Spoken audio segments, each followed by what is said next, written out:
साथी भाई रामवीर जिला अध्यक्ष हैं, ये आज के धरने के अध्यक्ष भी हैं, अध्यक्षता कर रहे हैं।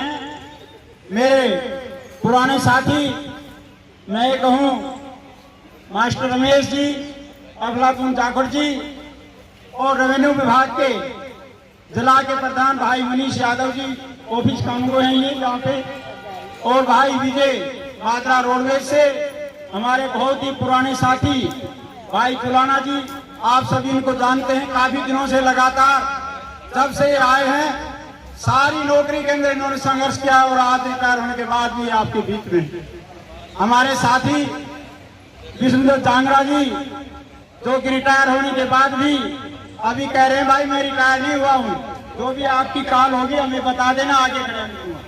तो हमारे और बहुत से साथी तो लगातार हम देख रहे हैं, कोई भी आंदोलन कर्मचारियों का होता है उसके अंदर ये साथी बढ़ चढ़ कर भाग लेते हैं।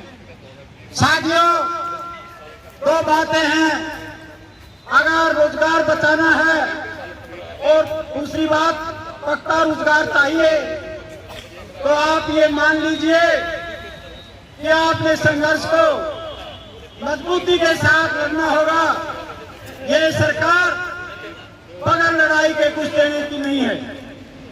साथियों, हमारे आपके बीच में से जो क्लर्क साथी हैं 2 महीने पहले हड़ताल करके देख ली, और जो कंप्यूटर के साथी हैं लगातार वो भी करनाल के अंदर लट खा रहे हैं, आपको पता है। मैं एक बात कहना चाहूंगा साथियों, बहुत से चेहरे ऐसे हैं जो लगातार हमारे बीच में रहते हैं, लेकिन जो भाई इस संघर्ष से नहीं जुड़े हुए, मैं आपसे अपील करना चाहूंगा कि आपने मजबूती के साथ उन लोगों को दरी के ऊपर लाना पड़ेगा। जब तक संगठन के अंदर एकता नहीं होगी, जब तक भाइयों का सिर से सिर नहीं जुड़ेगा, कोई प्रोग्राम मैं कहता हूं सरकार आपका सफल नहीं होने देगी। सबसे पहला काम हमें रोजगार बचाने का आज है, क्योंकि आपने देख लिया सरकार लगातार कच्ची नौकरियां दे रही है, और कच्चे कर्मचारी जो सरकार लगा रही है, क्यों लगा रही है? सरकार का ये है कि भाई 4 कर्मचारियों बदले 1 कर्मचारी को लेकर के और उसके ऊपर प्रेशर बनाया जाए काम का। 4 का काम 1 आदमी करेगा, प्रेशर बनेगा, समय के ऊपर काम पूरा नहीं होगा, और फिर उसके ऊपर प्रेशर बना करके उसको ऐसा कर देंगे कि वो अपने हकों की लड़ाई नहीं लड़ सकेगा। दोस्तों, इसलिए हमें ये लड़ाई भी लड़नी है कि बेरोजगार पक्का होना चाहिए। आप एक बात बताएं, इस सरकार ने किसको बख्शा है? आपके गांव के सरपंच, आपके आंगनबाड़ी की सभी महिलाएं, और मैं तो ये कहूंगा छोटे से लेकर के बड़ा तक जो भी कोई आंदोलन हुआ है, चाहे ओपीएस का लगा लीजिए साथी, हर आंदोलन के अंदर जब भी गए हम चंडीगढ़ पंचकुला, हमेशा सरकार ने लाठी बरसाने का काम आप लोगों के ऊपर किया है। आज मैं ज्यादा न समय लेकर के ये कहना चाहूंगा, अगर आप संगठित नहीं रहे तो ये सरकार तो क्या, और भी कोई अगर सरकार आ गई तो आपकी कोई सुनने वाला नहीं होगा। इसलिए साथियों, पहले तो इस निकम्मी सरकार को बदलना बहुत जरूरी है, दूसरी आएगी उसकी तो बाद की बातें हैं। पहले ये खाना पड़ेगा कि हमारा कर्मचारियों का हक क्या ये सरकार दे रही है? नहीं दे रही, नहीं दे रही तो हमें इसको बदलना पड़ेगा साथी। और मैं एक बात कहना चाहूंगा साथियों, कर्मचारी सब एक होते हैं, कोई छोटा बड़ा नहीं होता, कर्मचारी कर्मचारी, भाई भाई। तो मैं यही कहते हुए संगठित रहो, सरकार को झुकना पड़ेगा, हर हालत में झुकना पड़ेगा साथी। इन्हीं शब्दों के साथ ना तो अपने हक अधिकार की बात था सकता, ना जो है अपने बड़का ना सही के कर सकता। मतलब जो पैसे की व्यवस्था, पूंजीवादी व्यवस्था, उसमें दो नियम कर सकते हैं। एक तो उस मजदूर को, कर्मचारी को इतनी तनख्वाह मत दो, वो उसने ज्ञान हो जाए, पढ़ा लिखा हो जाए, बच्चा न पढ़ा कर अपने हक अधिकार की बात छका दे और आंदोलन में आ जाए। दूसरा इस पैसे की व्यवस्था में ये है, उस मजदूर को, उस कर्मचारी को ईसा भी मत करो, वो मर जा, मरण लगा तो आंदोलन में आ जाएगा, विद्रोही हो जाएगा। मतलब ना मारना ना जीत देना, बीच का रखना है। मतलब पटवारी साहब का ये निष्कर्ष था। अब मैं अपील करूंगा, हमारे बीच में पब्लिक हेल्थ के राज्य प्रधान आए हैं जयपाल गुड्डा जी, वो अपने विचार रखेंगे। और हमारे भी तो बिजली विभाग के देवेंद्र बोल रहे थे। सबसे पहले तो मैं तो इस कार्यक्रम में लेट आया, इसके लिए क्षमा चाहता हूँ। जानकारी के लिए बता दूं, साथी देवेंद्र तो कह रहा था पब्लिक हेल्थ का राज्य प्रधान। मैं केवल पब्लिक हेल्थ का राज्य प्रधान नहीं हूँ, मैं PWD जो मैकेनिकल वर्कर है, वैसे तो 3 विभागों की यूनियन है वो, सिंचाई विभाग, PNR, पब्लिक हेल्थ, और चौथा एक डिपार्टमेंट हमने और जोड़ लिया उसमें सरकार की नीतियों के कारण, पंचायत विभाग, क्योंकि हमारे बहुत सारे साथी पब्लिक हेल्थ से ट्रांसफर कर दिए पंचायत विभाग में। और आज जो मैं प्रकट जा रहा हूँ, असल में हमारी यूनियन का प्रोग्राम है। 18 तारीख को सिंचाई मंत्री हैं गोविंद यादव, उसके निवास पे प्रदर्शन करेंगे। 25 अगस्त को प्रदर्शन करेंगे हम। PNR और पब्लिक हेल्थ का जो मंत्री है डॉक्टर बनवारीलाल बावड़, उसके निवास स्थान पे प्रदर्शन करेंगे। और 1 सितंबर को प्रदर्शन करेंगे पंचायत का जो मंत्री है महिपाल ढांडा पानीपत में, उसके खिलाफ प्रदर्शन करेंगे। और आपकी जानकारी के लिए बता दूं मैं कि छोटा आंदोलन नहीं किया आपने, 127 दिन का आंदोलन तो करता है पंचकुला, लगातार अनिश्चितकालीन आंदोलन था। एसीसो से हमारी बातचीत हुई, मंत्री से भी बातचीत हुई, लेकिन बातचीत का कोई समाधान निकला नहीं। इसलिए हमने तीनों मंत्रियों को फिर नोटिस दे दिया कि तुम्हारे यहाँ प्रदर्शन करेंगे। और सर्व कर्मचारी संघ हरियाणा का आह्वान था लोकसभा चुनाव में कि जो हमारी बात करेगा ना, जो हमारे मुद्दे उठाओगा, उसको वोट देंगे MP के चुनाव में।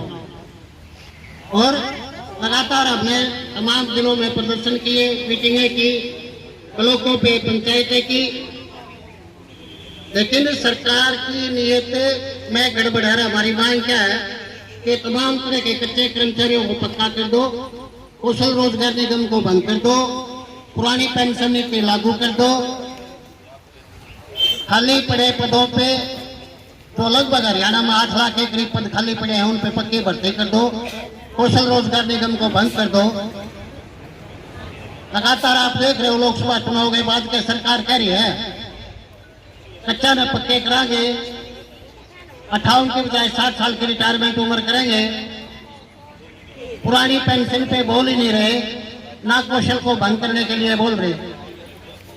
पूरे हरियाणा में 16 तारीख से प्रदर्शन है सर्व कर्मचारी संघ के, और प्रदर्शन का मकसद क्या है कि 2 चिट्ठी लिख ली हरियाणा के मुख्यमंत्री को कि बुला के सबसे बड़ा संगठन है सर्व कर्मचारी संघ, उससे बातचीत कर लो।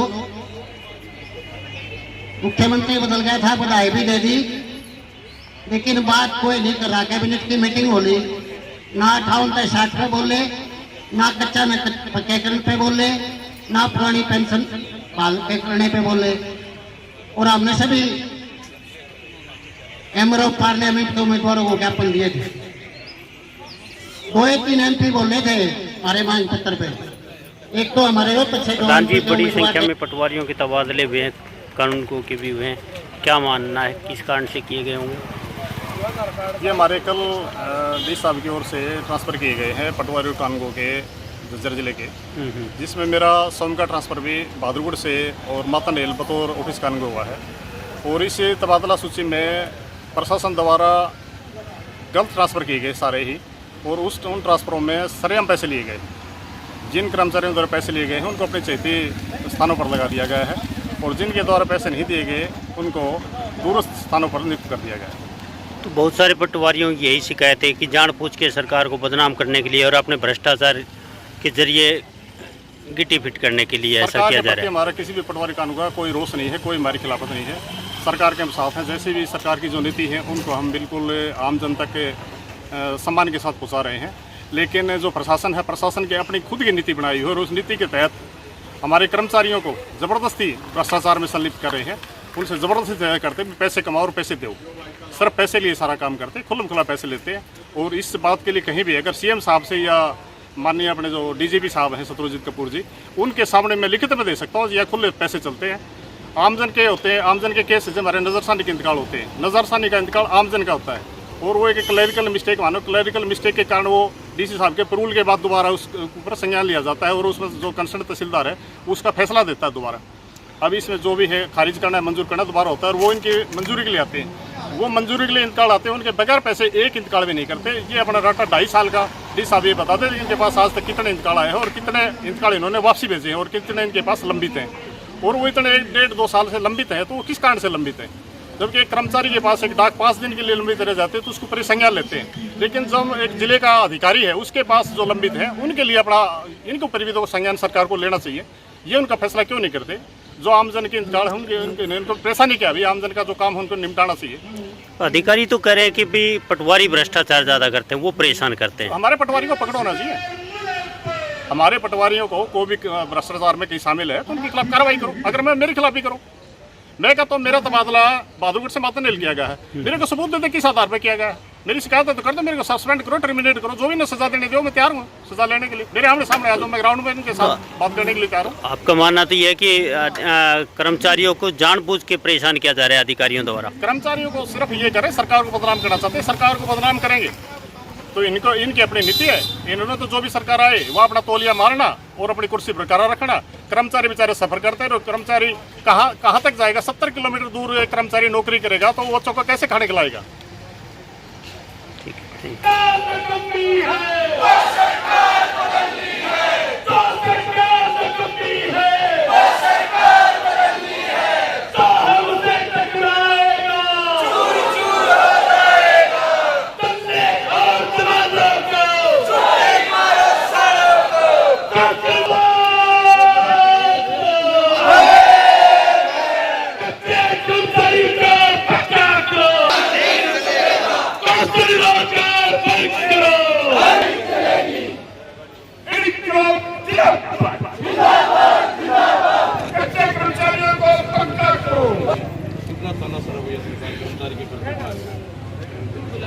सारी कह रहे हैं कि आपके जरिए बातचीत का कोई तैयार है। और ये ओपीएस की आपने जरूरत पड़ेगी, जो नए भर्ती हुए हैं उन्हें भी हमसे ओपीएस की पुरानी पेंशन लागू हुई है वो भी जरूरी है। आखिरी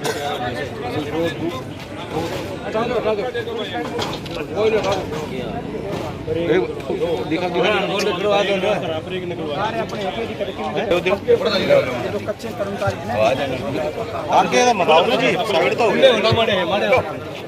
खोल लो थोड़ा स्पेस। और आ गई बात।